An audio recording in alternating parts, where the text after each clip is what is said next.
ക്യൂബയെ ആക്രമിക്കുമെന്ന ട്രംപിന്റെ ഭീഷണിക്ക് നടുവിൽ ക്യൂബയിൽ ഔദ്യോഗിക സന്ദർശനം നടത്തിയ ഒരു സംഘം CIA ഉന്നതല ആളുകൾ പ്രധാനമന്ത്രി നരേന്ദ്രമോദി ഇന്ന് UAE സന്ദർശിച്ച് ഭരണാധികാരിയുമായി തന്ത്രപ്രധാന ചർച്ചകൾ നടത്തുമെന്ന് വാർത്ത വരുന്നുണ്ട്. വിശദാംശങ്ങളുമായി PP ജെയിംസ് വീണ്ടും ചേരുന്നു. PP James, welcome back to morning show. PP James, നമ്മുടെ ക്യൂബയിലേക്കുള്ള കാര്യം, അവിടെ CIA ചെന്നത് ചൈനയെ തൃപ്തിപ്പെടുത്താൻ വേണ്ടിയാണോ? ഈ ചൈനയിൽ അമേരിക്കൻ പ്രസിഡന്റ് ഡൊണാൾഡ് ട്രംപ് സന്ദർശനം നടത്തുമ്പോൾ തന്നെയാണ് മറ്റൊരു കമ്മ്യൂണിസ്റ്റ് രാജ്യമായ ക്യൂബയുടെ ഏറ്റവും വലിയ തലവേദനയും ശത്രു എന്ന് പറയുന്നത് CIA ആണ്. അറിയാലോ, കാരണം CIA ഒരു 100 തവണയെങ്കിലും അവിടുത്തെ ലോകം മുഴുവൻ ആദരിക്കുന്ന ഫിഡൽ കാസ്ട്രോയെ കൊലപ്പെടുത്താൻ ശ്രമിച്ചിട്ടുണ്ട്. പക്ഷേ എന്തായാലും CIA അവിടെ പരാജയപ്പെട്ടു. ഇപ്പോൾ ട്രംപ് പറയുന്നത് ക്യൂബയാണ് അടുത്ത ലക്ഷ്യം. ഇറാൻ കഴിഞ്ഞാൽ ക്യൂബ ഞങ്ങൾ കീഴടക്കുന്നുള്ള രീതിയിൽ അമേരിക്കയുടെ അടുത്താണ് ക്യൂബ കിടക്കുന്നത്. ക്യൂബൻ മിസൈൽ ക്രൈസിസ് ഒക്കെ നമുക്ക് അറിയാവുന്നതാണ് 60കളിലെ. അപ്പോൾ അതിൻ്റെയൊക്കെ പശ്ചാത്തലത്തിൽ ഇതിന് വലിയ രാഷ്ട്രീയ പ്രാധാന്യമുണ്ട്. ക്യൂബ ചെറിയ രാജ്യമാണ്, പക്ഷെ അമേരിക്കയുടെ ഇതിനെതിരെ ഫൈറ്റ് ചെയ്ത, അമേരിക്ക എന്ന ഗോലിയാത്തിനെതിരെ ഫൈറ്റ് ചെയ്യുന്ന ദാവീദ്, ബൈബിളിലെ കഥാപാത്രം പോലെയുള്ള ഒരു കഥാപാത്രമാണ് ക്യൂബ. അപ്പോൾ ക്യൂബയെ ഫിഡൽ കാസ്ട്രോയുടെ ഐതിഹാസികമായ നാട്. അപ്പോൾ ഫിഡൽ കാസ്ട്രോയുടെ സഹോദരൻ റൗൾ കാസ്ട്രോയുടെ മകനാണ് ഇപ്പോൾ അവിടെ വലിയ രീതിയിൽ രാഷ്ട്രീയത്തെ നിയന്ത്രിച്ചുകൊണ്ടിരിക്കുന്നത്. പ്രസിഡന്റ് വേറെ ആളാണ്. അദ്ദേഹത്തെ മാറ്റണമെന്നാണ് അമേരിക്കയുടെ ആവശ്യം.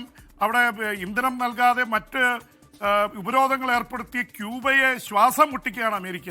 അപ്പോൾ അതിനിടയിലാണ് ഇപ്പോൾ CIA ചർച്ചയുമായിട്ട് അവിടെ ചെന്നിരിക്കുന്നത്. അപ്പോൾ ശത്രു മുഖാമുഖം ഔദ്യോഗിക ചർച്ചയ്ക്ക് ചെന്നിരിക്കുകയാണ്. എന്ത് സംഭവിക്കുമെന്ന് കാത്തിരുന്ന് കാണാം. കാരണം ട്രംപിൻ്റെ അടുത്ത ലക്ഷ്യം ക്യൂബയാണെന്ന് പറഞ്ഞിട്ടുണ്ട്. നമുക്ക് മലയാളികൾക്കൊക്കെ വളരെ പ്രിയപ്പെട്ട രാജ്യമാണ് ക്യൂബ. മുകുന്ദനൊക്കെ നമ്മൾ അറിയപ്പെടുന്നതാണ്.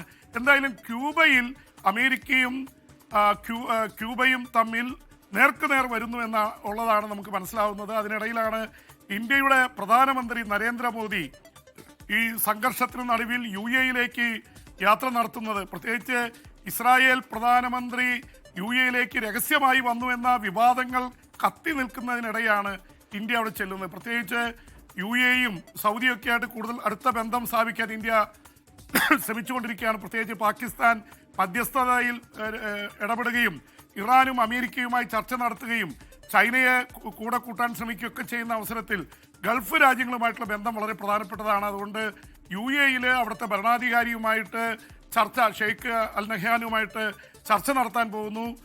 വലിയ പ്രധാനപ്പെട്ട അതിൽ എനർജി അടക്കമുള്ള കാര്യങ്ങൾ, സൈനിക കാര്യങ്ങൾ ഒക്കെ ചർച്ച ചെയ്യും. ഒരുപക്ഷെ UAEക്ക് സൈനികമായിട്ടുള്ള പിന്തുണ ഇന്ത്യ നൽകുന്നതിനെക്കുറിച്ചുള്ള ഇതുവരെ ചർച്ചയിൽ വരുമെന്നാണ് അറിയുന്നത്. അതിനുശേഷം യൂറോപ്യൻ രാജ്യങ്ങൾ സന്ദർശിക്കുന്നു. നോർവേ, സ്വീഡൻ, ഇറ്റലിയിലെ ജോർജി മെലോനി മോദിയുടെ വലിയ അടുത്ത സുഹൃത്തു കൂടിയാണ്. അപ്പോൾ ആ രാജ്യങ്ങളിലൊക്കെ സന്ദർശനം നടത്തുന്നുണ്ട്. യൂറോപ്യൻ യൂണിയൻ്റെ പ്രസിഡന്റ് ഉർസുല വോണ്ടർലൈനുമായി ചർച്ചയുണ്ട്.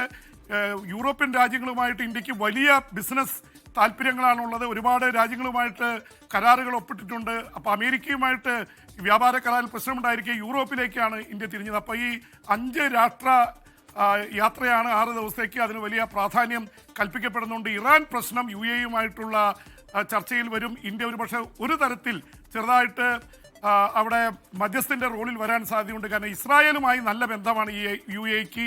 ഇറാനുമായിട്ടുള്ള ബന്ധം കൂടി കൂട്ടി വായിച്ചാൽ UAEയും ഇന്ത്യയും തമ്മിൽ നടക്കുന്ന ചർച്ചയ്ക്ക് വലിയ പ്രാധാന്യം കൈവരുന്നുണ്ട്.